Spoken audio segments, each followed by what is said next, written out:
The following podcast is brought to you exclusively by the Rad Rob Radio Network.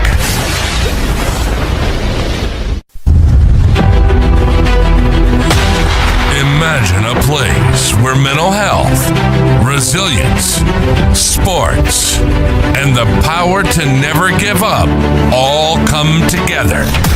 This show is about life. It's about mental health. It's about bouncing back stronger than ever. This is Reset and Rise to the Unbreakable with Amanda Moore.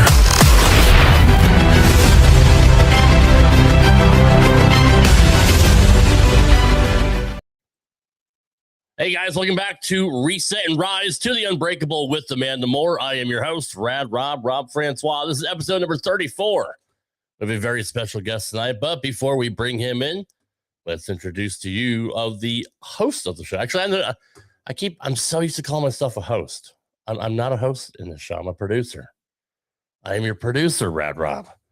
So let me introduce you to the host of the show, Miss Amanda Moore. Old habits die hard. I'm just, this is your show. You do all the talking. And sometimes, well, I don't usually get to talk that much on the show, but it's fine. It's fine. I'm okay with it. Yeah. Anyway, how are you? How are you doing tonight? I'm good. I don't know. I'm good. It's been a long week and it's only Tuesday. Right. Usually I get home from work because I start really early, like 2:30. I'm up 2:30 in the morning. I'm up and I'm to work by 3:34 most days. Some days a little later. And I get home and I usually have time to clean and get ready and have tons of time, and it goes by super quick. And today I did all that and I'm like, I still have 3 hours. What do you know? I worked on my notes for the show, which most of them were already done. Responded to some fabulous emails I got today from people that want to be on the show and DMs, and worked on some public page production stuff, made a copyright watermark for the podcast today for images that I'm going to come up with. So nobody can steal my stuff. Right. So anyways, other than that, I've been pretty good. How about you? I can't complain, but I mean, even if I did, nobody really cared anyway. So, there's that. That's why there's no use in complaining, because no one's going to listen. Just kidding. So it's been kind of dreary here. I've been doing DoorDash for the last couple of weeks to try to make some extra money while I'm still looking for a job. I saw that you weren't favored in tips because people are so freaking rude. People suck. It got better towards the end of last week, but today I did 3 of my deliveries, nobody tipped, and DoorDash only pays like $2.75. I don't understand. I never had DoorDashed until I got with Nate, my boyfriend. And the few times we've DoorDashed, I always do the recommended tip, which is at least 15% or more. Right. And because you never know what kind of driver you're going to get. Usually we've been very lucky with ours. Have been on time and been really good, and the food's not cold, and It's been a great experience, but I just don't understand the whole point of not tipping. And I used to waitress way back in the day, and I would get so mad when people would leave me literally $1 bill. Yeah. Like, oh, thanks. What a slap in the face. And it's not like I was a bad waitress, because I had other people that tipped me really good. It's just some people. I'm driving like 11, 12 miles for some of these. And sometimes you can tell, like, if it says like 10 miles and it's only like $3.75 or whatever, that's the rate, including tips. You pretty much know that they're not going to tip, so you don't take those. But they never used to penalize you for that. Mm-hmm. I had a friend that did it, Stephanie Sheridan, who did it back during COVID, and she would just reject all the crappy orders and only take the good ones and never got penalized for it. Well, I guess they changed that now. So if your acceptance rate goes down, you won't get any of the better orders. So they kind of pigeonhole you into it, which really sucks. But you just got to take a good with the bad. I had a couple of easy ones over right down the road, but 3 people that didn't tip today, which is that's rough, dude. That's rough. Well, on a higher note, tonight's guest is Luke Mickleson, the founder of Sleep in Heavenly Peace. He actually is from Kimberly, Idaho. So he's even more local than our last guest, Brian Marshall from Boise, Idaho. So I'm super excited to have another localite on the show. And this guy has made some huge waves with Sleep in Heavenly Peace, or SHP beds. And my mind is blown just over a few questions I asked him before we even hopped on the air. And the little bit that I know about him, he's been featured on so many different shows that we were talking about before the podcast too. And I'll let him go into that on the show. But if you want to, with further ado, we would bring in Luke Mickleson so we can get chatting with him tonight. All right. Good evening, Luke. How are you, buddy? Hey guys, how's it going? Pretty good. Well, Luke, that intro, man, I was ready to like go fly a plane or something. I don't know. I was pumped. Well done, sir. That intro's pretty good. Well, Luke, welcome to Reset and Rise to Unbreakable. I always like to start the beginning of someone's story because the beginning of someone's story because people often see the impact but not the journey. So what was life like growing up in Kimberly, Idaho, and how did that environment shape I guess the values that would eventually lead you to build something like Sleep in Heavenly Peace? Yeah. First of all, thanks for having me, guys. This is great. You're To be welcome. able to share my story, my mission with Sleep in Heavenly Peace on your platform. Thank you. Seriously, thank you so much. Yeah, hey, we're from Idaho. There's no better place on the planet. Just don't tell anybody that. You know what I'm saying? We don't want them all moving here. Exactly. We already had enough of those California guys come over, We're already moving here to Tennessee, trust me. So Oh, shoot. Is that what you're at? You're in Tennessee. That's a great state. Yes, I love it. Great stories down there. Amanda, you're right. Kimberly, Idaho.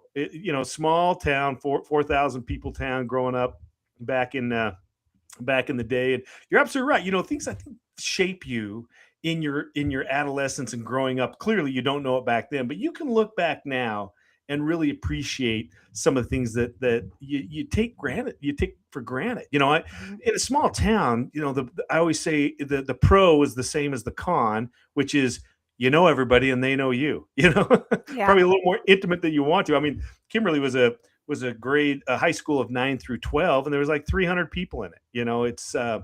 So yeah, I knew them and I knew their brothers and sisters and their moms and dads, and probably way more about them than I needed to. But when you look back, what that brings to you, what that teaches you is just a sense of community, right? And support system that you just did. That's just what you did. If someone's pulled off the side of the road, you stopped and helped, Mm-hmm. And when you're a farm kid, I worked for a lot of my friends as dads on their farms. And when you're out in the field and something breaks down, guess what? You got to figure it out, Mm-hmm. And I'm really grateful. I wasn't at the time sitting out in the middle of the field by myself, but I was really grateful for the opportunity to learn those lessons, right? Because I've carried those through my life nowadays. My wife says, "Hey, the toilet's fixed." I'm not a plumber, but I'll figure it out the best I can, right? I usually don't break many things, but no, it's great. Sometimes things happen. Yeah. In small town living's great, because and I grew up in a single parent home. My mom raised us 5 kids. And the funny thing about my mom, she's my superhero because I didn't have a choice. My mom, when I went to elementary, was the elementary principal's secretary, and was until I went to high school. And then she transferred to the superintendent's secretary, whose office was in the high school. So I couldn't miss a day of school. I couldn't ditch. I couldn't do any of that because my mom was, literally a wall over. But it's great. We grew up. I wouldn't change it for the world. I have a very tight relationship with my mom, especially our brothers and sisters. We went through a lot of hard times in a single parent home. I remember one time, it was just after my parents broke up, and we pretty much knew Christmas was going to be pretty shy that year. Well, I walked out to get the mail, and in the mailbox was a envelope full of $1,500 in cash. Wow. And that was the community we lived in, right? That's what I learned. The joys of giving back to others, and I've always said, listen, someone gave to me when they could, so when I can, I'm going to do the same. And I didn't know how much that was going to stick with me, but it sure did. Yeah, well, a lot of people have strong values growing up, but not everyone turns those values into action, which is what you've done. So I want to talk about where it all began. Take us back to 2012. What was the moment or experience that made you realize there were kids sleeping on the floor and that you needed to do something about it? Back in 2012, I think it's important to understand, me personally was going through some internal turmoil. I think when we all hit that age, 35-ish, right around in there. I mean, some people call it a midlife crisis. Mhm. I didn't feel like I was, I don't know, maybe I was a little bit in a crisis. I know I was going through a faith crisis, which was always challenging for anybody. You get to that age where you're like, okay, what is it? Do I believe in? Who am I? Where am I going? Which then leads to a lot of other questions. What is the purpose here? Like, what am I supposed to do? And growing up with a single mom and understanding the value of get a good job and, don't end up, poor like we are, you put a lot of value to the almighty dollar and wanting to make something of yourself. And so I spent a lot of time measuring my success in life by the dollars behind my, the zeros behind my paycheck. And I'm not saying that's a bad thing. I'm just saying for me at this time in 2012, I just really questioned all that. I didn't care so much about that anymore. I knew I wasn't going to be the richest guy in the world. I just wanted to help people. And I was serving in my church in a position called Young Men's President. Those in Idaho probably know, most of us know what that is, but I was responsible for the boys program, both spiritual and physical, ages 12 to 17. I was coaching football. I had some kids of my own.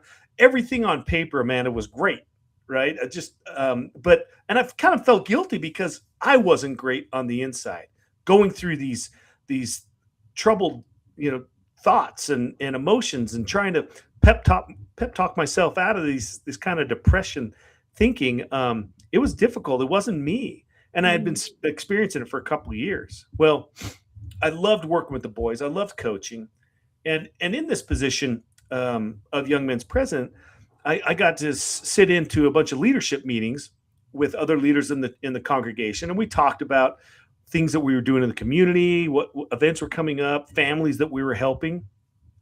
Well, one family story came up that kind of caught my ear, mostly because they talked about this. They lived in this apartment complex that was, in fact, you showed a picture of Kimberly just a little while ago. It wasn't too far from that water tower I didn't even know existed. And keep in mind, I've been riding my bike around this town since I was 5, Yeah, I think sometimes we get accustomed to looking at things, we actually forget to look and be observant. Yeah, exactly. Well, and I was like, wait a minute, where's this place at? She was telling me about it.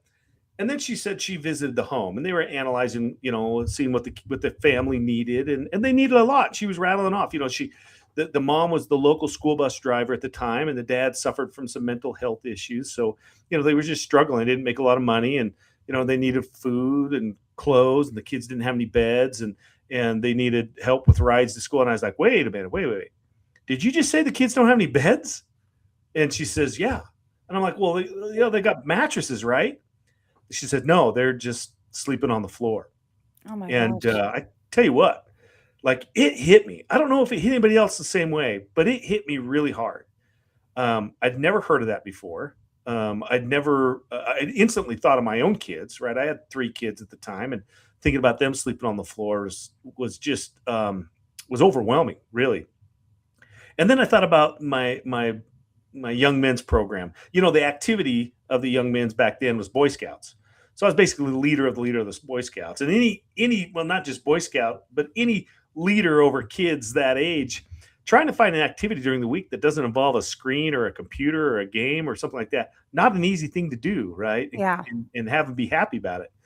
So, but I thought about them and I said, you know what, here's a perfect opportunity, right, Brad? Perfect opportunity. Take an Xbox controller out of these boys' hands. We're going to put a drill in it. We're going to teach them something, right? Teach them how to be men. Yeah, that's right. How to be men, how to enjoy power tools, and gosh dang it. There you go. And Brad holds up. Hey, trust me, I was a Halo expert back in my day too. That's so right. I can't bash him too much. But, Even grown men are still kids at heart. Yeah, we are.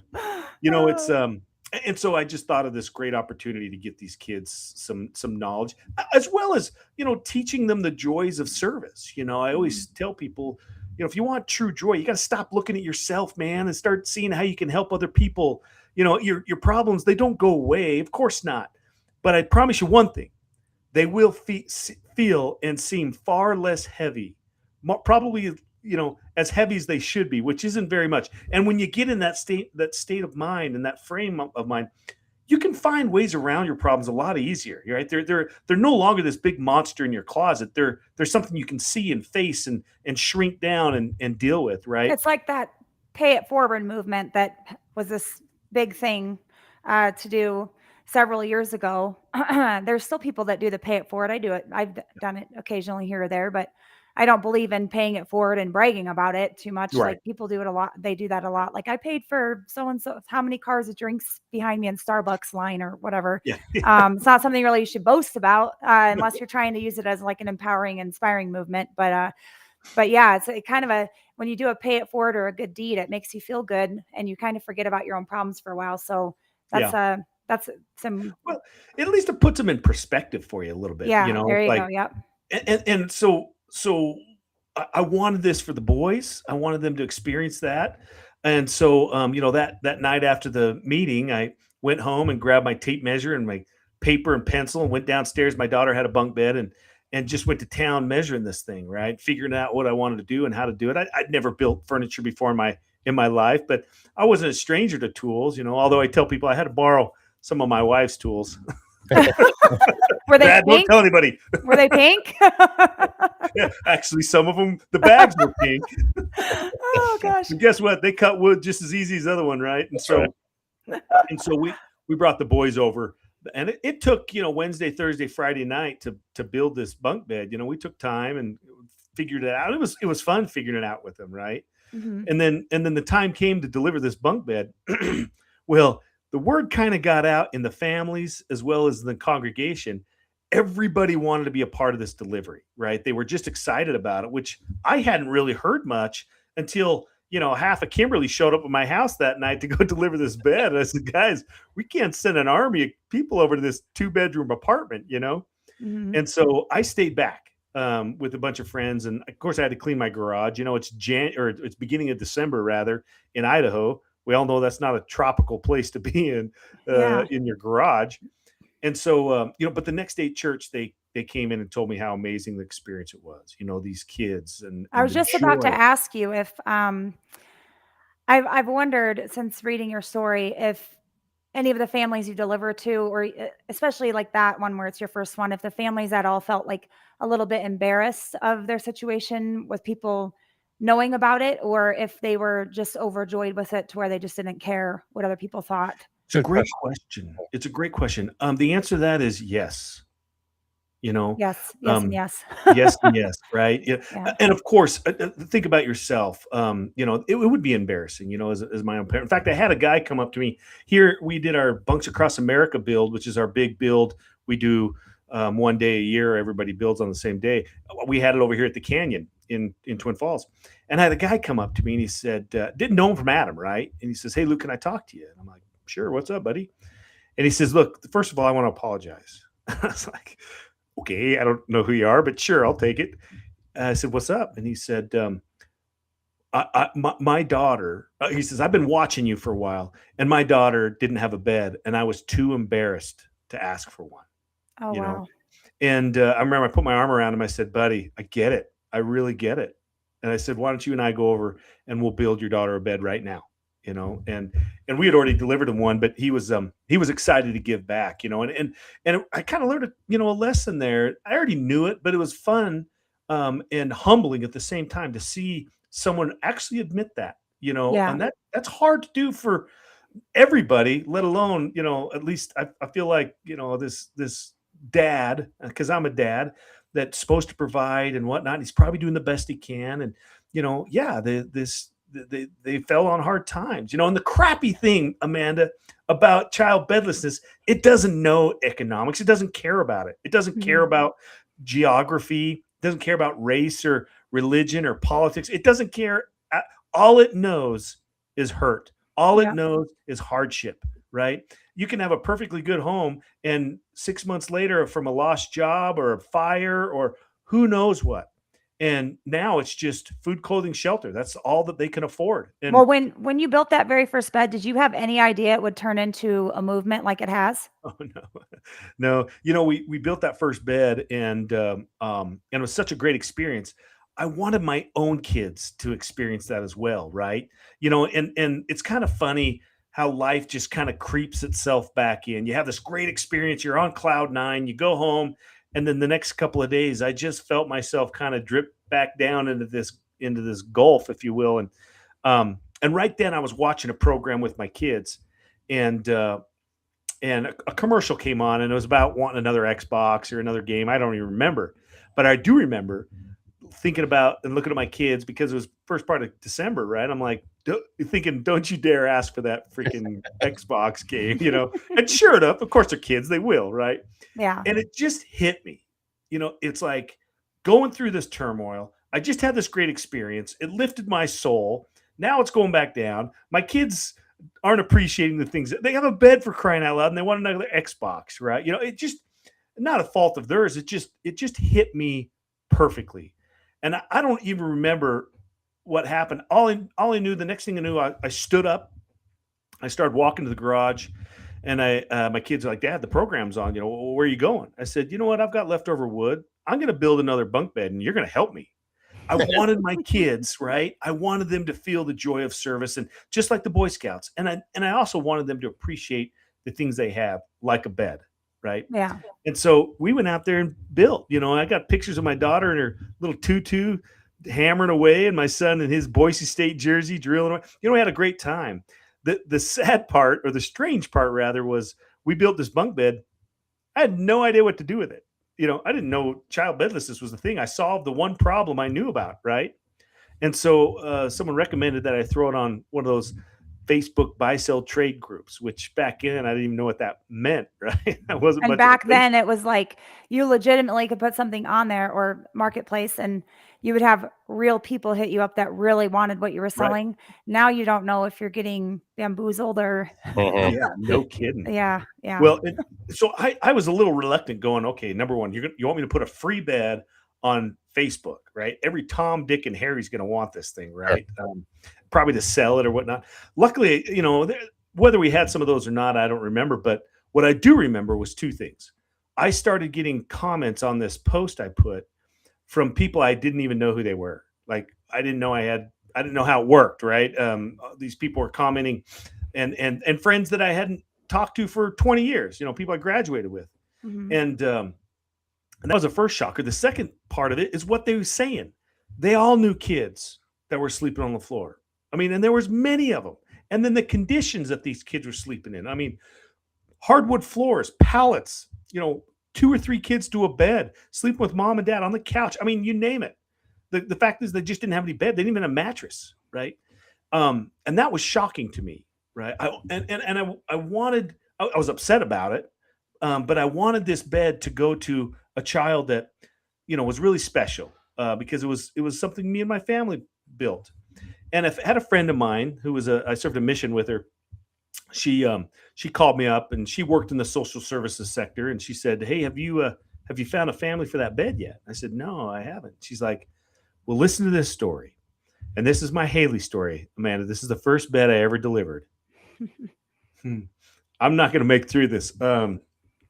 Haley is a 6-year-old girl, or was in 2012, a 6-year-old girl who had never slept on a bed before. Oh my gosh. Never heard of that before. She slept in the backseat of her mom's car. That's where she slept. They were homeless. Well, my friend helped them get a house. And I just remember thinking, this is perfect. This is exactly what I was looking for.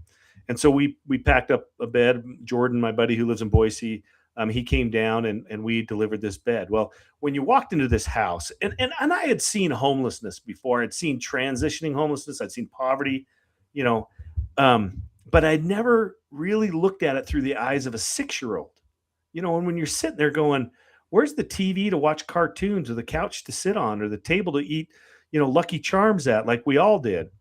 There was nothing there. There's nothing in the house. Oh my gosh. There was a hot plate that had a can of soup on it, and that was it. And then to see this little Haley, just happier than a lark, showing us her new house.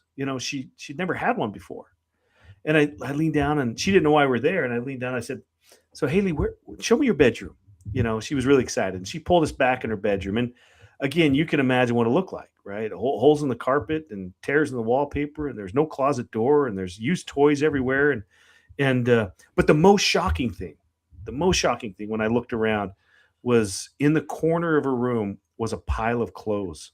And I knew instantly that was her bed. Haley would come home from school. She'd put her PJs on, and then sleep on her school clothes. I'm talking shirt for a pillow and pants for blankets, and then in the morning she'd wake up, put those same clothes on, and go to school. Were the parents in complete poverty at that point? Well, it was a single mom, and Okay. she had just come out of homelessness. They had lived in that house. I don't know. It seemed like it was a couple weeks. It's been a long time. I can't remember. But I know they'd been in the house for a little while because, they had established themselves the best they could with the things that they had, and unfortunately this mother, was focusing on food, clothing, shelter. That's the best that she could do. And unfortunately beds for her and her family were just a luxury. Yeah. I don't even know what she slept on. We were there for Haley, and your first reaction to that is I was almost ticked off, right? I was almost upset about it. I was upset, right? But that quickly changed to excitement because we had a bed for her, and we started bringing in, pieces of this bed and putting it together. And I was kind of watching little Haley, to see what her reaction was. And I tell you what, the minute she realized it was a bed, she just erupted. I mean, she came over and hugged us, these two strange dudes, she had no idea who they were sitting in her room. And then she went and did something I'd never seen before. Never forget it. She hugged the bed and then she kissed it. I mean, they do that to like teddy bears. They do that. It was just, that so just shocking. shows you like we as humans, what we take for granted sometimes.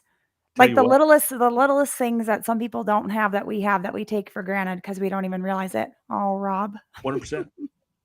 I try really hard on this show to hold back tears. Yeah. I've only had a couple episodes get me. This story gets me. Sometimes I re-listen to our episodes and that's when I lose it and cry.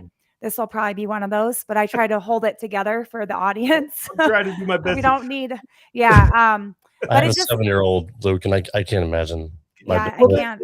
I had a 7-year-old too, Rad, and I was like sitting on this bed, with this little girl.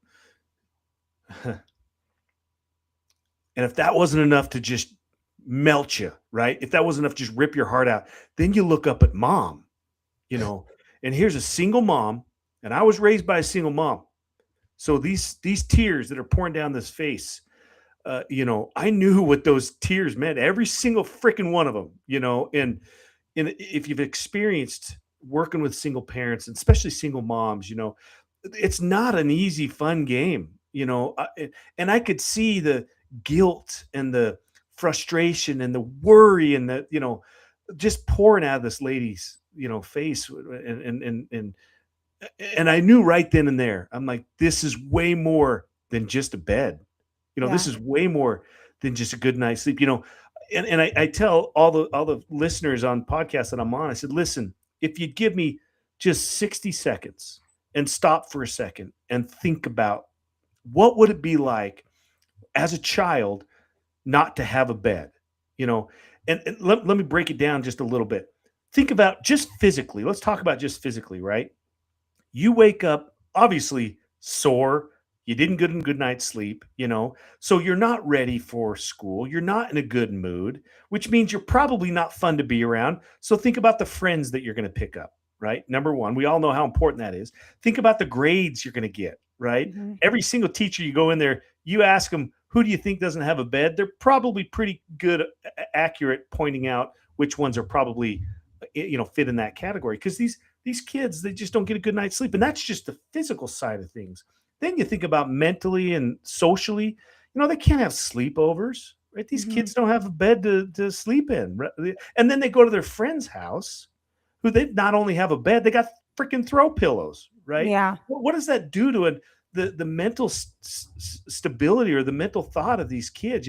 Who loves them and why does this kid have more? I mean, especially as a 6, 7, 8-year-old, But on a side note, on the positive aspect of that is that those kids that grow up like that, Mhm. with anything that is it, whether they ask for it or whether their parents ask for that situation or not, or if they're put in it for some kind of something that's happened in their life that's been catastrophic, those kids will grow up to be the most humble, grateful, blessed kids ever. True. Because they will not take anything for granted, and they will learn respect, and they will, in a very hard way, in a very cruel way. And they'll be very empathetic towards others that don't have much. Those kids will grow up to probably be the most giving kids out there. You Gra- certainly hope so, right? yeah. I mean, there's probably there might be some that grow up and they don't turn out that way, but from what I've noticed myself personally with everything that I dealt with growing up and in my young adult years and people I've been around, because I like to surround myself with people like that have been through things in life because I can relate to them. They tend to be the most empathetic, kind-hearted, genuine people out there that they would give the shirt off their back for anybody. So you've probably made, I don't even know your stats. I just know before we started the show, you told me approximately over 1,500, right around there, kids in Twin Falls, Idaho alone have had beds come from SHP. Right. Yeah. That is insane. Yeah. We get about a steal. I mean, we've been around longer than anybody because we started here, 14 years, and we still get applications about every other day. That is crazy. That That actually breaks my heart because, like you were talking about teachers, they can tell if a child is coming from a home of poverty. They can tell also if children are being beat in the home or if they're experiencing mental or physical abuse as well. And it's really sad. Amanda, that's the other thing. You and I, we have a bad day at work. Boss was tough. Maybe our spouse and were arguing, or something happens, or even worse, of that, you get the flu. I mean, what is the one place everybody on the planet wants to go to? Their bed. I speak all over the place, and I still have not found a bed that I would rather stay in than my own. And trust me, it doesn't have anything to do with comfort per se. It has to do with sanctuary. It has to do with safety. It has to do with, this is my place. It's like a security blanket. Yeah, these kids don't have that. Yeah. I was gonna say, like, for anyone that is listening or does listen to this, like, just think of it as an adult when you've stayed, maybe you went to a party and you got, you had too much fun, so you had to stay over and you slept on the floor or you slept on someone's couch, or say, I was homeless for 6 months and I had to sleep in my car. Worst experience I would not recommend ever. Like, just try your hardest in life to be better. But it's so uncomfortable. And like you were talking about the physical, as an adult, just think about what that'd feel like as a child. I can't even comprehend what that would feel like. I've slept on mattresses on the floor before without a bed. Sure. But just not even having that. That's terrible. And so everything that you said about like a kid not having a bed and poor Haley sleeping on her clothes, like, oh my gosh, I couldn't imagine mentally what that would do for a child. It takes a toll. There are kids, like you mentioned, that come in these humble circumstances and they turn out for the better, right? Yeah. Unfortunately, there are kids that aren't. Our chapter president actually in Rexburg, Levi Schaefer, cool guy. He actually worked in a juvenile detention center, and he was either a guard, or I know he was a guard, but he also sat in some of these, therapy sessions, these group circle sessions they sit in. And when he became a chapter president, learned about sleeping in peace, became a chapter president, he thought, what, I'm going to ask in these group sessions in this juvenile center, detention center, how many of these kids didn't have beds? Now, I don't know if this statistic is for everywhere, right? I can imagine it's probably similar, but greater than 80% of the kids in that circle grew up without a bed. Wow. Now, that can tell you something, right? And these kids, hopefully they end up better. They get their lives squared away. But it's not only because of bed, but it is a contributing factor. It has to be, right? These kids just don't have the same leg up that other kids do. Yeah. And again, it's not just a physical thing. It's mentally, it's emotionally, it's socially. I had a friend of mine come up and he says, me and my sister, it's funny you call it SHP is the acronym. He says, me and my sister grew up in a really rough home, a lot of abuse and whatnot. And when it got really bad, him and his sister would go to their SHP, which was their secret hiding place. And guess what it was? A bed. It was their Yeah. bed. Oh, wow. Isn't that it just shocked me. It blew me away. I still get shivers thinking about it because that really does almost land everything into what a bed provides for a child. Yeah. Well, today's Sleep in Heavenly Peace has grown to hundreds of chapters and hundreds of thousands of beds delivered. What were some of the biggest obstacles in those early days when you were trying to turn one act of kindness into something sustainable? Our biggest challenge was getting the word out. In the early days, the more we built and the more we delivered, the more people saw it, which was great. But I'm just some farm kid from Idaho, right? It's not like I had big followings. I don't even know if we knew how to spell influencer back then, but we just shared and people, saw and wanted to help and told us about other kids. And then all of a sudden some friends in other states and other cities wanted to do what we were doing. So great, let's have you be a chapter of this new charity we did, right? And then in 2018, that's when the big shift happens, right? So there's one guy we all know named Mike Rowe. Mm-hmm. I saw that. Yeah. So he had an episode on Facebook Watch called Returning the Favor. It was a series, and he would go around the country and he'd highlight, do-gooders, he called them, but highlight nonprofits and their founders. And then he would surprise them by showing up and then he would give them something, whether it was money or, there you go, money or a car. In our case, he gave us a warehouse to use for 3 years, which was awesome. But the biggest thing he did was the biggest struggle we had was just announcing this to the world, right? It was viewed by 10 million people. And so that from then on, we just been getting chapter requests left and right. So, you're right. We now, as we stand today, we've trained over 440 chapters in almost every state. And we're in 4 countries right now. And we'll here in a couple of months, we will have built, delivery's a little bit behind, but we will have built 400,000 beds. Wow. Which is a sad note. And not to bring it down even more, but as you and I sit here and talk on our national waiting list, we have over 160,000 kids waiting for beds. And if that's not enough to like shake your foundation, we really, of 160,000, we only cover about 28% of the United States. So there's a good 70% of the United States don't even know about us. Wow. And that's why I'm so grateful for you having me on, because the hardest thing is letting people know that child bedlessness is a problem. It's not even a real word. The word itself doesn't even know it exists, right? I mean, it's not a real word, but it's a real problem. It represents greater than 3% of the total population. More than that. We don't even know how much more than that. We just know it's at least greater than 3%. So if you're living in a town of 100,000 people, there are 3,000 kids right now sleeping on the floor. I mean, well, and I don't 3% of who actually wants to admit it, right? Like, yeah. And that's the other thing. Absolutely. Yeah. True.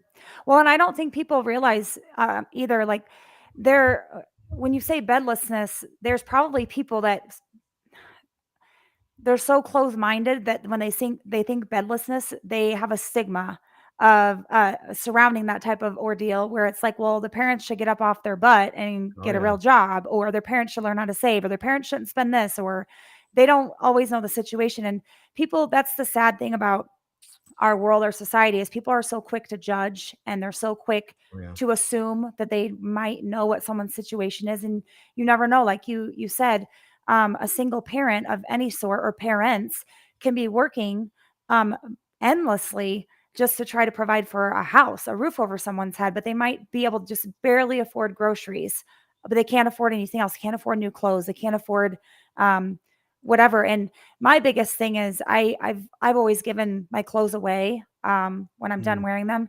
And I used to take my clothes to Desert Industries, or the DI, for people that live in Idaho. You know what that is.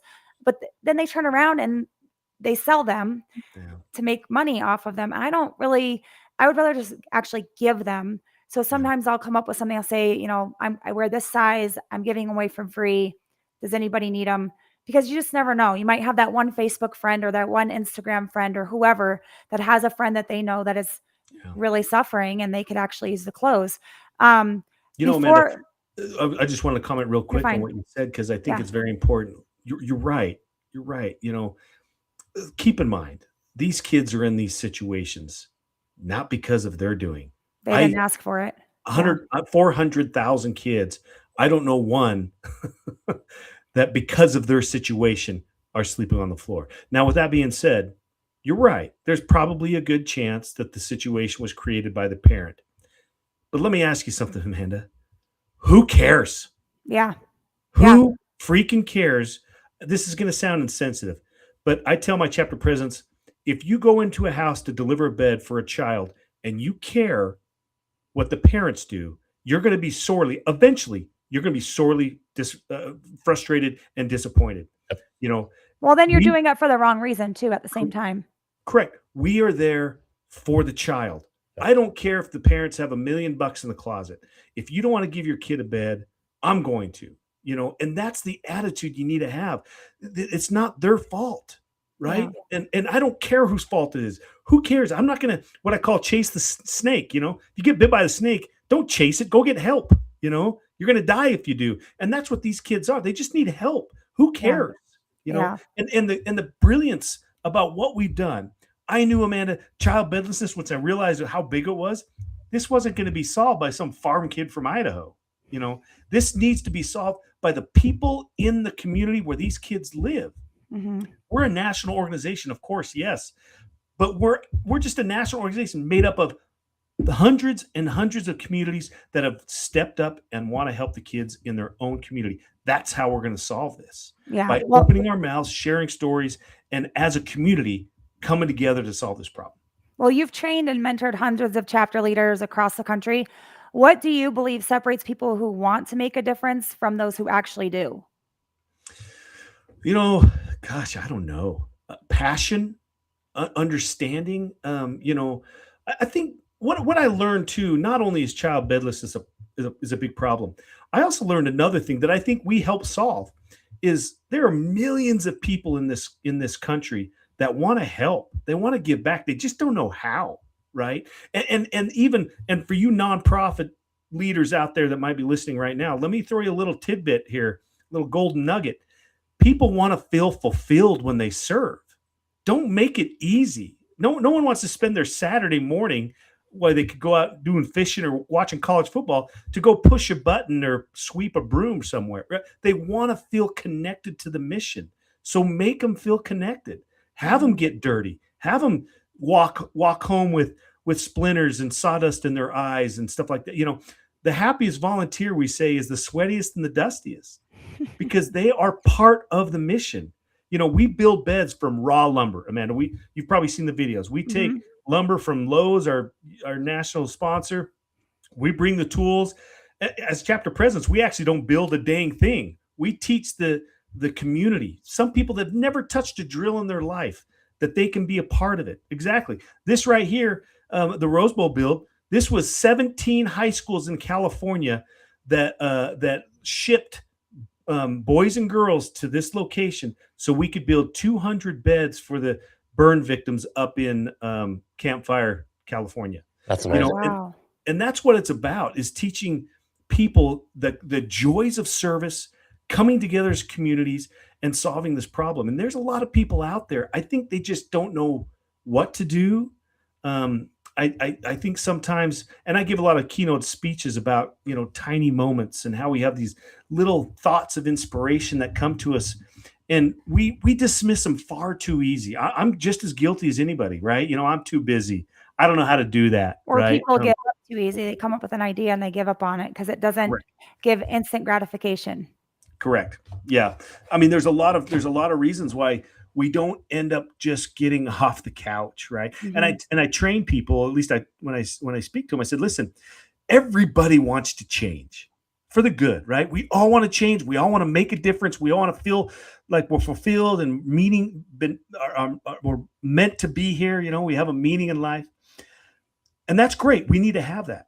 But if your desire to change, which is your desire to act, that's the part that people don't work on. And quite frankly, that's the part that's most important. We can dream all we want of how we want to change, but your desire to change needs to be emphasized by your desire to act. It needs to be greater than your desire to change. Because if you don't have a desire to act on it, and trust me, it's harder. It's easy to dream. It's harder to act. So don't spend all your time dreaming about your dream. Spend more time working on acting and building up the desire to act. For me, it just happened because I'm just dumb luck, I guess, sitting on the couch, and it just hit, my life just hit perfectly, right? Struggling, kids, wanted this, felt good, not good. I mean, whatever. It just, my desire to act instantly went through the roof as soon as my kids said, "Hey, can I have another Xbox?" You know, and I still had to get off the couch, but that helped, right? And so anybody out there, listen, I know you want to change, and you will. You know, I tell people, listen, when you come serve, you might not change the world, but you're going to change someone's world, and maybe that someone's only you, and that's okay. Yeah, you know, that's okay. And, yeah. and I think they're out there. Well, and in line with that, you talk a lot about humans helping humans. So in a world that sometimes feels divided, which we're kind of living in now, You think? why do you think service is such a powerful unifying force? Oh, because people stop thinking about the stupid things in life. You know, that's one thing I thought about Good that point. I look back and I love about Sleep in Emily Peace. We're not affiliated with any religion, with any race, with any political. Quite frankly, we don't even talk about it. In fact, we don't talk about it to the point where we miss out on big money grants because we don't take demographic. We don't care. We don't even ask those questions.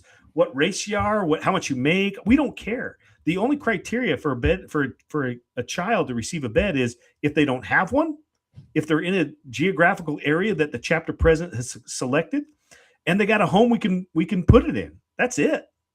Yeah. You know, and that's the way it should be, you know, is it doesn't matter. And when you work in that environment, it's beautiful because I got friends that are conservative, way conservative, friends that are way liberal, friends that are super religious, friends that are atheist.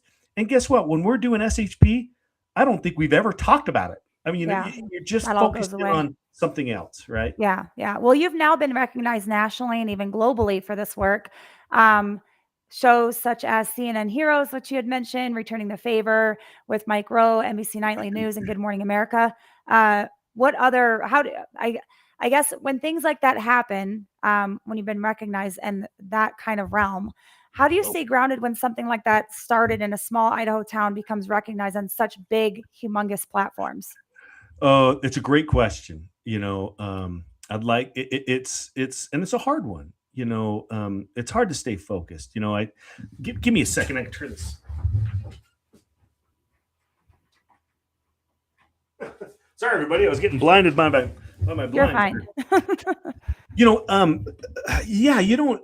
It's funny. I actually, I'm teaching a course, a leadership, business leadership course about something called founder syndrome. And what happens when, and this isn't just for founders, but this is my experience where, you know, you found something big, you put your heart and soul and blood and sweat and tears in it, you know, you build it, you finance it yourself, you're growing years and years.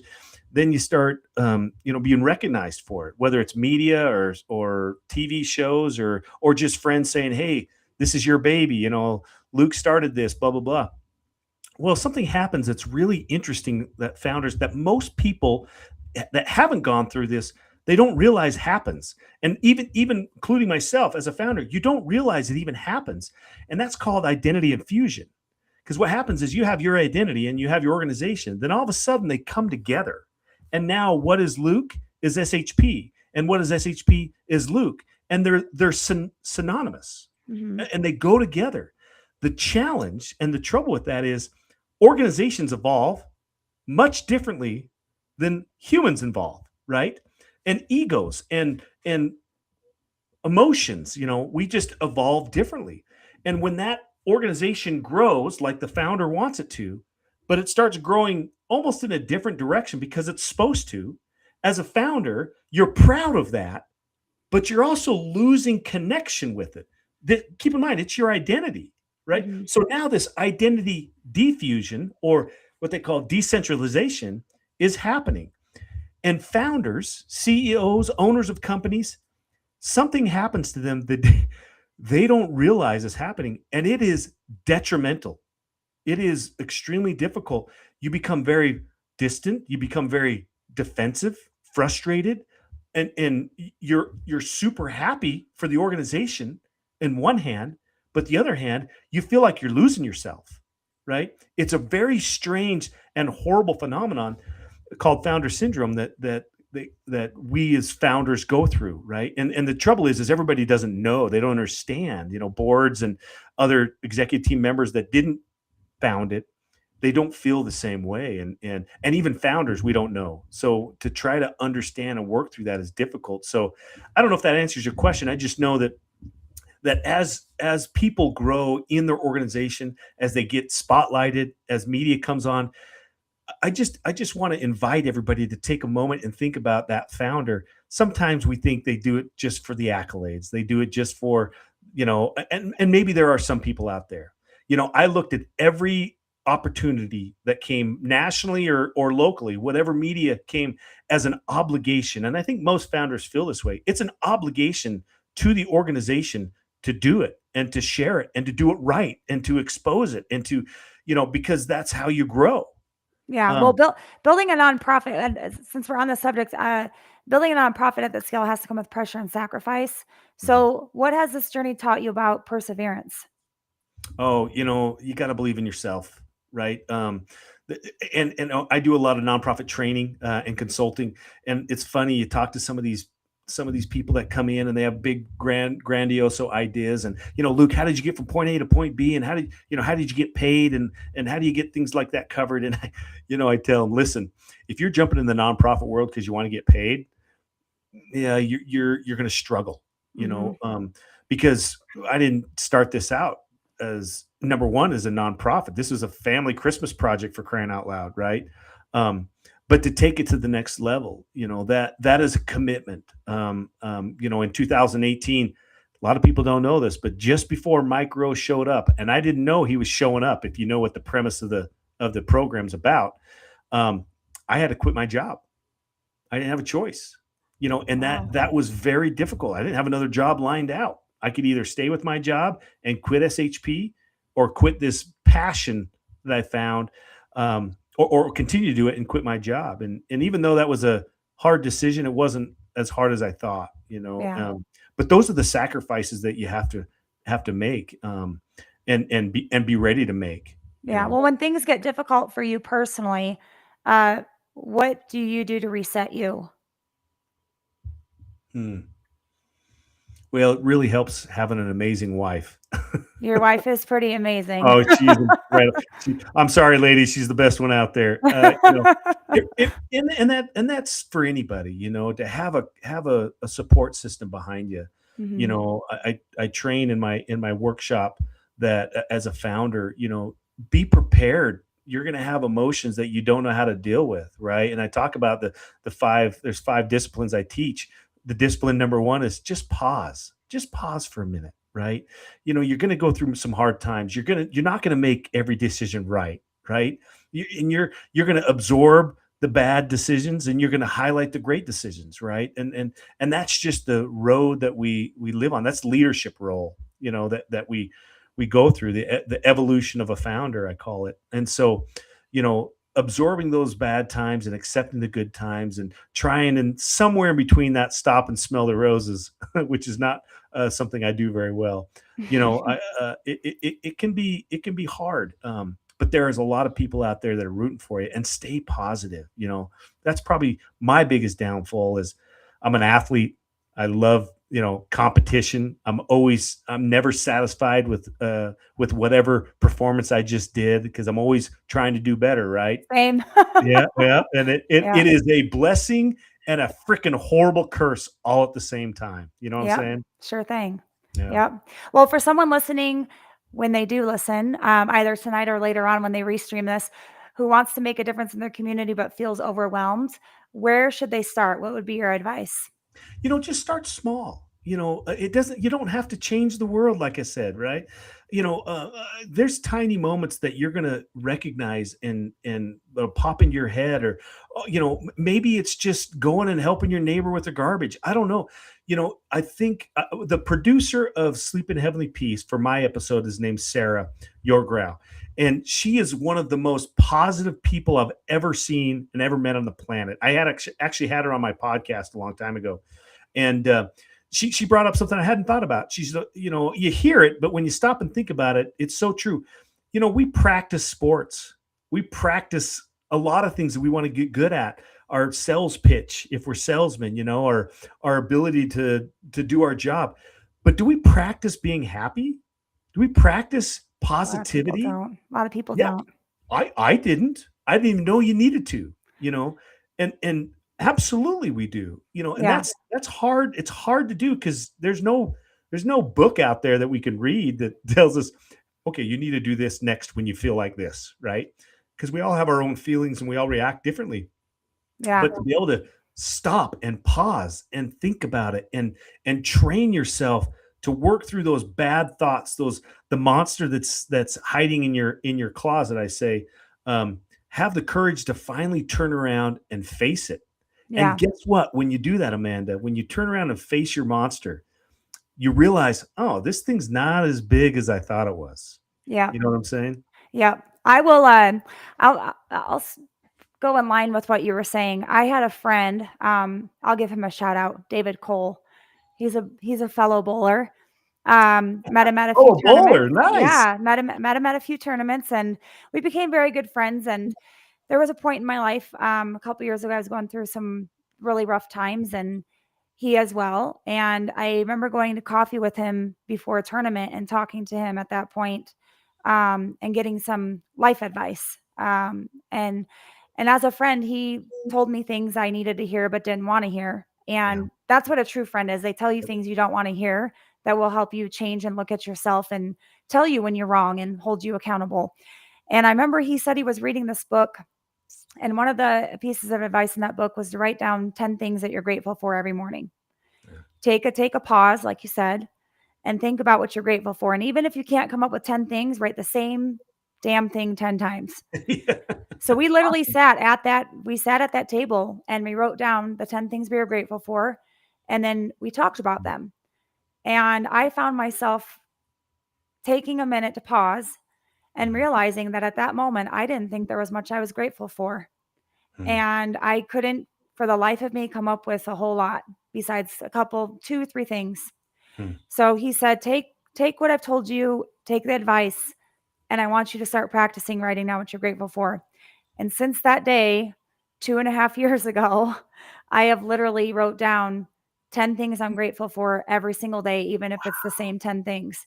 And I know when I get a new phone, I'm putting off getting a new phone so bad, because this notepad app that I have, that I write all of my posts in, I pre-write everything. I literally write my things that I'm grateful for, and I'll keep them for a while and then I'll erase them because it only keeps so many notes in there. Sure. And I'm scared I'm going to lose this app because it's not available in the Play Store anymore. And so I'm going to have to find out a different way to do my notes. And it has all my podcasts, everything in there, notes. So I look back sometimes on those things I'm grateful for, and the things that I didn't think I was grateful for at the time, I'm totally grateful for now. Yeah.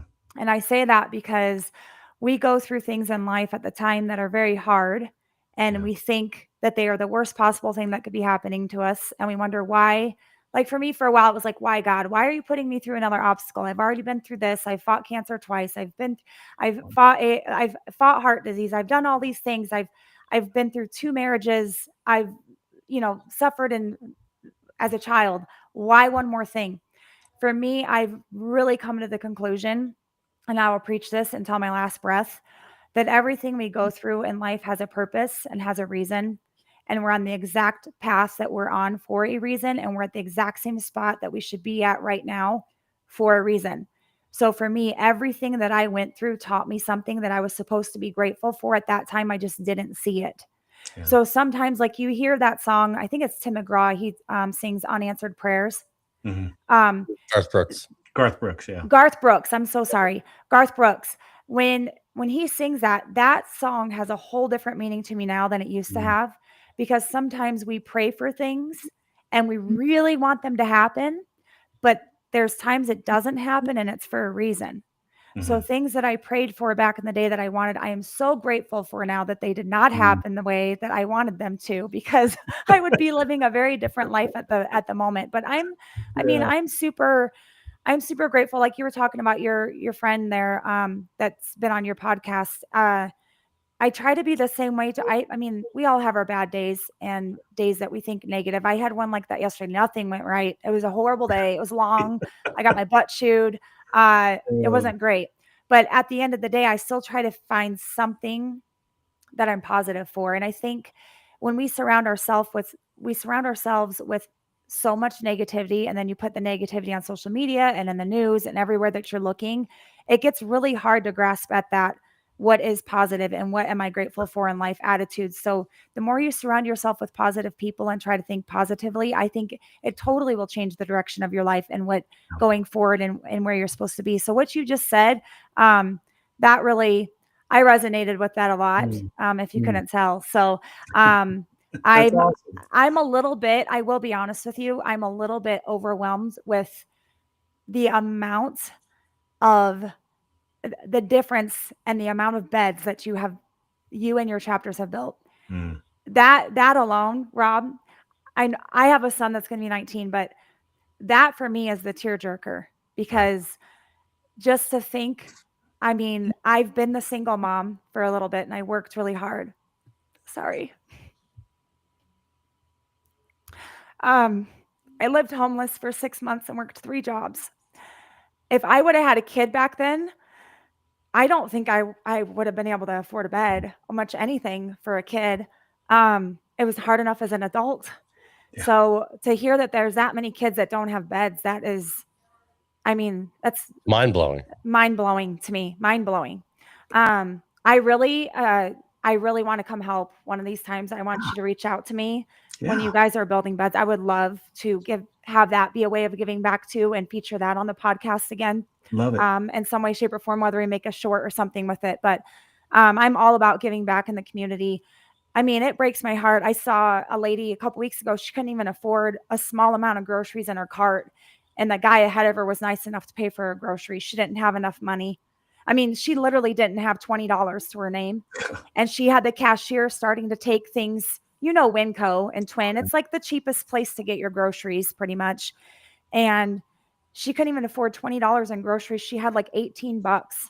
And instead of the guy saying, here's $1, whatever change you need, he literally said, let me take care of it for you. Yeah. And she begged him, no, because a lot of people are so scared to swallow their pride and ask for help because it's a pride thing and they don't want to ask for help. I've been there many times. I don't like asking for help, but as I've gotten older, I've learned sometimes you need to reach out and ask for help because I listen, let someone have that blessing. Yeah. That's I had to learn that. Trust me, I had to learn that I was the poor kid in my friend group, right? I grew up that way, and I'm a proud, cocky, arrogant, teenage athlete, right? That was hard. Gosh dang it, it was hard. And I remember on my mission president gave me some really good advice, and I've never forgot it. He said, if you never want to work a day in your life, right? View your work as serving others, and that is so true, right? And the days I have a hard time is when I think about my work. But this is back in the day when I think about my work as a paycheck, right? But when I think about, listen, my client over here, they're going to struggle if I don't show up. Mm-hmm. Those are the kinds of things that it's a perspective that you have to have, right? And it's a perspective that takes some time to build and learn and train. And, sometimes we get there because of hard knocks, sometimes we get there because we're smart enough and what I call emotionally mature enough to be able to recognize those times. But you know what? We all go through them and we go around this big blue dot once, and why not be the good? Why not be that person that if you can do, and if you can't, let someone do for you. that is a blessing that, you do if you could. Right. Yeah. And so, Yeah. allow people the blessings that come from service. And if that service to you, even better, Yeah. Yep. And I always say everyone has their talents or the things that they are really good at. And I say use those talents or the things that you're really good at. Some people are really financially savvy. So use that to help somebody else become financially savvy or help them understand things. Like right now, my boyfriend's doing stocks. I don't understand stocks. I don't want Be to ready for learn that. SpaceX. It's I coming don't out. want by to the learn way. that whole process at all. Let him go with it. But like there's people like that. They're very smart with certain things financially or economically that some others aren't that great at. But if you can turn to one person that is good at something and receive the help or guidance from them or let them be a blessing to you, I say let them. I really do agree with a lot of what you just said too as well. Like I mean, we all have, there's blessings in every day if people really want to actually look at it that way. For so many of us complain about there's so much to do, not enough time. We work really hard. We hate our job. We're so financially strapped or burdened. And so many things are changing at a fast, rapid rate that we can't keep up with them. But it's like, what are the blessings in those? Like I was telling somebody the other day, they were complaining about their job. A lot of people do. But I'm like, okay, well, Rob, you could be my producer. He hasn't had a job for months. He's been looking and looking and looking. And it's getting harder to find jobs because of AI. It's getting harder to find jobs because of population. And there's just age, not almost 50 people, and age 50-year-old. and experience. Now the classifications they want for jobs. And I always say, at least you have a job. Yeah. What would you do if you don't have a job? Amanda, everybody, and if you stop and think about it, everybody has value. Mhm. Everybody, Yep. even the bum sitting on the street, he has value. Now Yep. he might not recognize it, right? But he has value that to someone, or even if it's just to himself, right? And I think that's a good point to walk and at least I try to do that. I try to have some emotional maturity and understand and appreciate. And Sleeping Down the Pieces helped me do that, right? I remember I walked in, did a delivery with my brother-in-law once, long time ago, and it was not a bad house, right? It was a nice house, and they had a huge 65-inch big screen TV in there, right? And we're delivering the beds, and I could tell he was just ticked off, right? He was just struggling with this freaking TV, And we get out, and he's just like, "Oh, can't believe this." And I'm like, "So the TV bothered you, huh?" And he's like, "Yeah, they got a bigger TV than me, and I'm delivering beds, blah blah." I'm like, that TV was donated, right? And he instantly his countenance just dropped, and again, like we all probably judge too quickly and say things too quickly. But if we can pause and really try to find value in anybody and what they offer and understand they do have something good to offer, you might have to, really dig for it. But it's there, right? And that's what I hope to bring to your audience today is, you can be good. You can be the good for someone. And guess what this someone is? It's a child. It's a child that is in a situation they didn't choose. It's in a situation that's detrimental, that's impactful for years if they don't get this thing solved. You can be a part of that, right? You go to shpbeds.org. You go to our website. And the cool thing about our website, I like to brag about this. You're not going to go to some big national website, right? We're a national organization, but you're not going to go to the main website. Where are you going to go? You're going to go to the closest chapter to you, because we want you to see what's going on in your own hometown. Twin Falls, or I've got Rexburg, Idaho brought up right now on my computer. 518 kids in Rexburg right now. They've delivered, I can tell you, my mouse is frozen, and they delivered 1,000 beds, right? So you can get involved in your local town by visiting shpbeds.org, right? And if there's no chapter there, and if this is something that you really want to be involved with, you can start one. We have 440 plus chapters that we've trained, but trust me, we need 4,000 chapters to try to even make a dent in the 12 plus million kids that are sleeping on the floor in our country. it just takes a little bit of effort, and that effort pays off. And the harder the effort, the bigger the payoff. Yeah. You know, For sure. For sure. Well, all right, Luke, before we wrap up, I always like to end with something fun. And I call it the reset and rise rapid fire round. Uh-oh. So you have Brad, to should I be answer. worried? Absolutely. That's not that bad. So first thing that comes to mind, no overthinking. That's what I want your answers to be. Deal? No overthinking. I'll No try. overthinking. Okay. I'm a man. We just don't think very much. We just, Yeah. it's empty up here. So. Oh, I don't think so. Mountains or beach? Oh, I've had this question before. Beach. I'm sorry. I grew up in the mountains. I like beaches. Early morning or late night productivity? Oh, morning. Way morning. I'm a morning guy. Morning guy. One word that defines leadership. Example. Favorite tool in the workshop? Ooh, no, that's not fair. Probably my miter saw. I use it the most. If you weren't running SHP, what would you be doing? I'd be coaching. The most rewarding part of delivering a bed? Oh, seeing the smile on the kids' face. Man, you're gonna be. Sorry. Amanda, let me just say this real quick. You can see pictures, see videos, hear testimonials about how awesome it is to deliver bed to a child. But I'm telling you, until you're in the room, till you feel and see little Johnny sitting behind his mom, wondering who these strange guys are in their room making all noise. And then once they realize it's a bed, how that apprehension turns to appreciation, and then they turn to love, and then they crawl in a bed for the first time ever. And it's 3:00 in the afternoon, and they go to bed. 3:00. That's why you deliver bed to a child. Yeah. Well, you mentioned, just off the rapid fire, you mentioned that Lowe's is your national sponsor and donates the lumber. Do you have a national sponsor who donates the bedding? No, we don't. You don't. You need to work on that. We'll work on that. One life lesson service has taught you. Oh my gosh. Well, that's how you find joy. A book everyone should read. Mine. No, it's terrible. Do you have a book for real?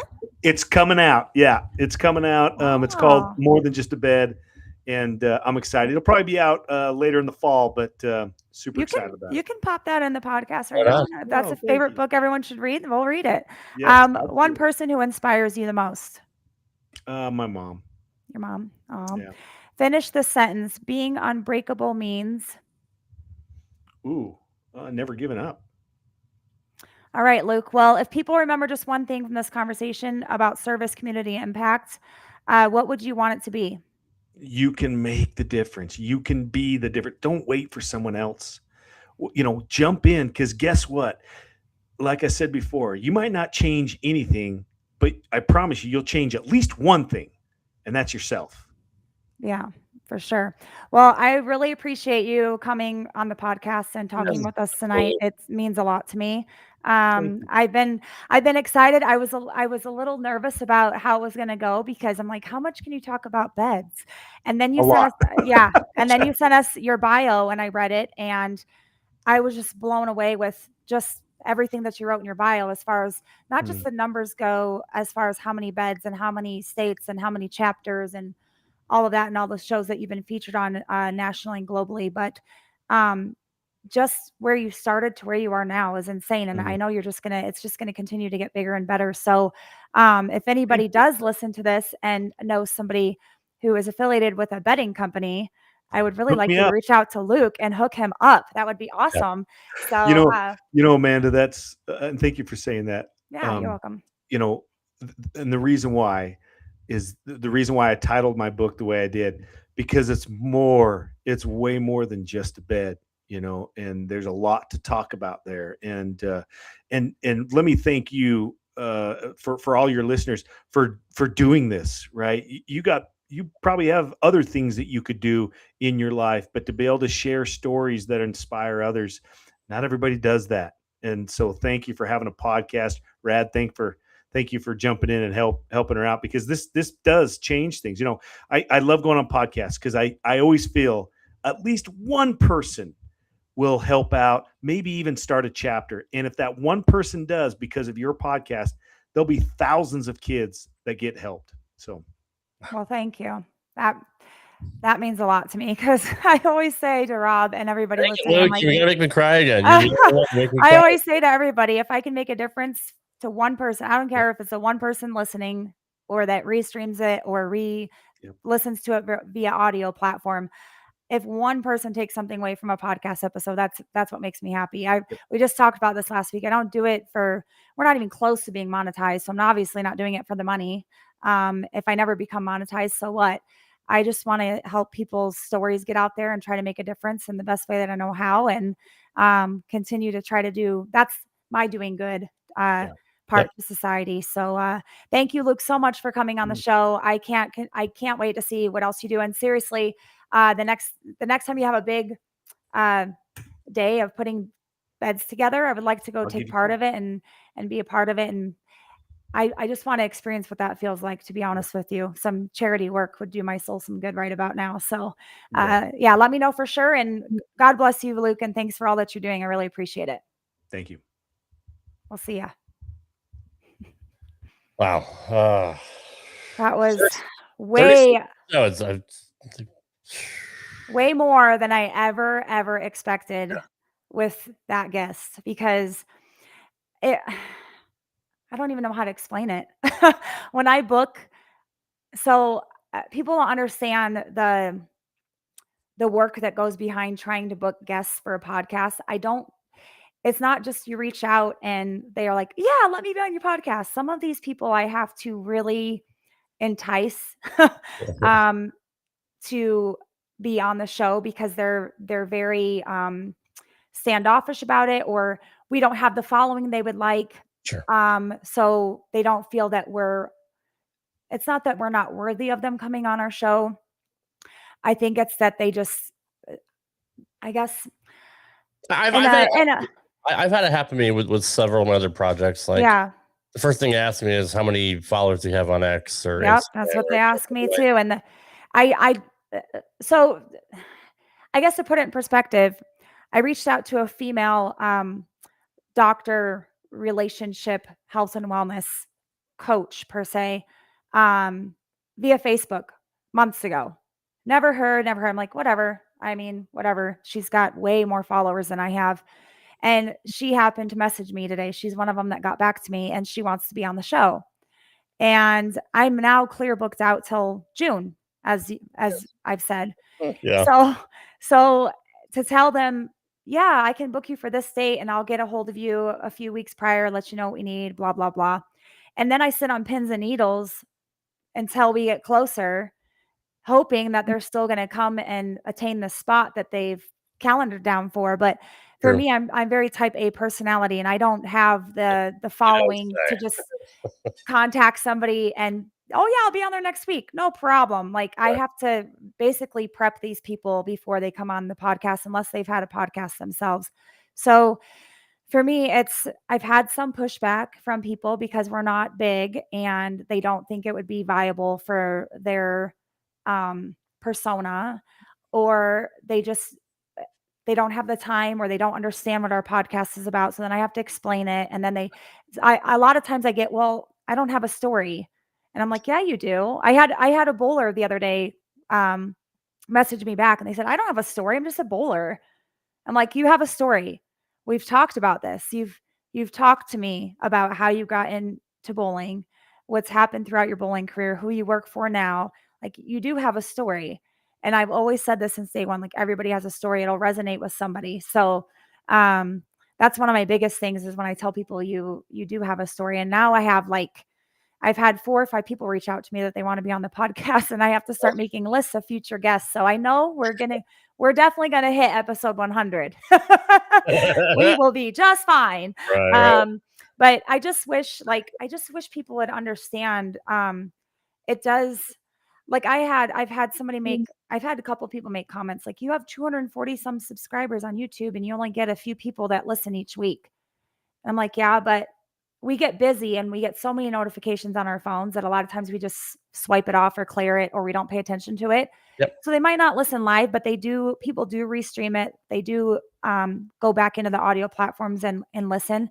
And I can prove that through the data that you've sent me, that of listening hours that we've had this far, just in the 8 months we've been doing this. Yep. So we do have listeners out there, and I'm really appreciative and grateful for each and every one of them. But it does take a lot of footwork to get these guests. And so with Luke, I reached out to him. He's local. And I knew Sleep in Heavenly Peace was a thing. And I was a little apprehensive because I'm like, how can I make this a podcast episode people are going to want to listen to, and they're going to get entangled in it, and it's going to be something that they're going to want to listen to or share.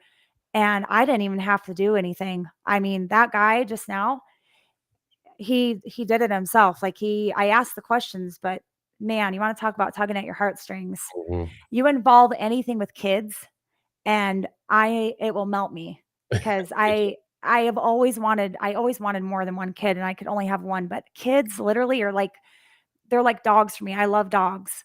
Yeah. Kids talk back, dogs don't, they bark, but kids are they're very vulnerable, genuine, honest little human beings. And they deserve yeah. I've heard what your daughters said before, but I mean, they literally, the kids, they deserve the best that you can give them at that time. And for me, I think this episode hit with me because every kid deserves a bed. When you're an adult, I mean, we deal with aches and pains even getting out of a bed, let alone not having a bed. And then when you're younger, I think the whole thing that encapsulates Luke's story is it's not just about the bed. It's more than the bed. It's the story of what a kid suffers and endures not having a bed. When he was talking about the physical and the mental aspects of it, I think that we tend to forget that kids not having certain things that should be a necessity for them to have at the time, it does wear on them as a child mentally and physically. And we forget about that. We're like, oh, it's just a bed. But it's not just a bed. I mean, he mentioned like the lack of sleep or pains, not feeling good, not getting good rest. And then not just that, but you go to school and you see kids, they got, snack wraps or, all kinds of different food or whatever. And you're probably bringing like peanut butter and jelly or who knows what you have. And then you have to go home on top of that. After seeing what everybody else has at school, you don't have a bed. Well, then what really gets me is, there's kids out there that don't have a bed and they're being either mentally or physically or both abused at home. Mm-hmm. That's the other thing. Used by kids at school if they know about it. Then or they're being bullied at school too. So then you have all that on top of it, and they have nowhere safe to go. I couldn't even imagine. I could not even imagine. Anyways, he gave the numbers of those that we know of that don't have beds. Can you just imagine how many kids that we don't know about that won't ever talk about our parents and won't ever bring it up? Like, it could be millions. Who knows? I mean, literally, who knows? It is really sad. On a lighter note, next week, we have Josh Ortiz, another veteran that is coming on the show, and he was referred to me by a previous guest, Aaron Smith. So I'm excited to have Josh next week. He was supposed to be a guest, I think last month or the month before that, and he's gonna be a phenomenal guest. So he's very locked down as far as being very open. He's been on another podcast before. And what's funny to me is these people, like when we had Brian Marshall on, who has a Wild Chaos podcast, and his is all pre-recorded in a studio. It's all fancy. Yeah. They get nervous to go live. Yeah.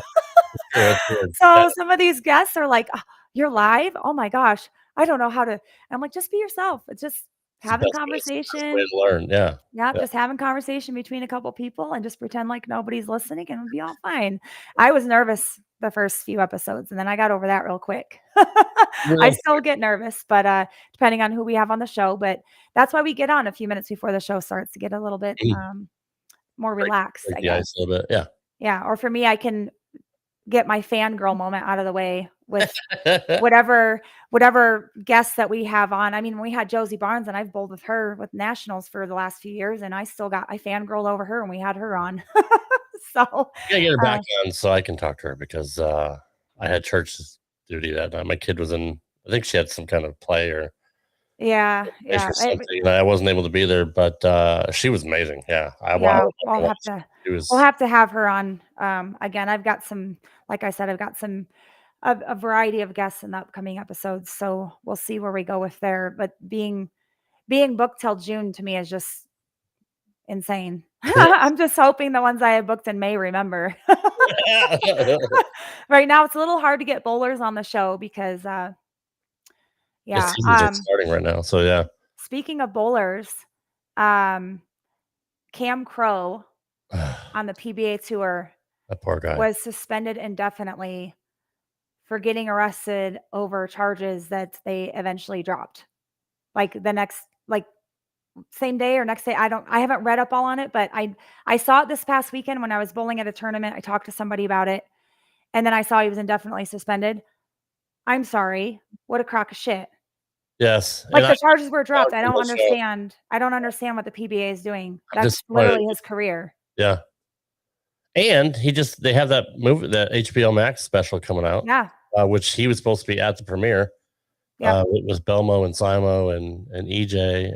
And Cam and he couldn't go. And Kyle Troop as well. Yeah. And I'm a little bit bummed about that because HBO and HBO Max are the only things that are showing this, and I really want to see it, and I don't have either, so I'm gonna have to figure out a way to see it. I was just talking to my boyfriend about that earlier. I'll give you my login. Don't tell anybody. Okay. Anyways, I'm a little bit bummed because I've met EJ Tackett in person, and I've bowled with his wife Natalie, and they're two of the most phenomenal, genuine, humble human beings out there. For sure. Even with everything that EJ has been successfully phenomenal at, he's still humble and the greatest human being. He's given me the greatest advice ever when it comes to bowling and mindset. And then Kyle Troop, I used to not really like. I thought he was like really aggressive and really he's amazing. He is a teddy bear. Yeah, but he's a good guy. He is one of the good guys. Truly good guys. I text him all the time. He's a good dude. He is good. But anyways, we will we'll let. Do you have Pete Weber on again this week? He didn't have him last week. Last week, his wife ended up. She had vertigo and she had a fall, so they had to go to the hospital. Oh, shoot. But she's good. But yeah, we had to move it to tomorrow night. So straight up 5 on YouTube. We're gonna have the legendary PDW, Pete Weber, PBA Hall of Famer. Looking forward to 8:00 Eastern on my channel, straight up 5 right here on YouTube. So yay, check that out. I'm looking forward to it. And we're gonna get him. I gotta get him on your show too. So yeah, we will for sure. Well, thanks for everything you do, Rob, and we will see all of you next week at the same great time, same awful place. We'll just see you next Tuesday, and we'll have fun with Josh next week and get to know him, another veteran. And it seems like we have a fan base for veterans, so it should be a good show. We sure do. And thanks again to Luke Mickleson for coming on, founder of Sleep in Heavily Peace. Go to shp.org if you want to help out. I can't say enough good things about him. So another great show, Amanda. And we'll see you guys next week. We appreciate you. Have a good night, everybody. Bye.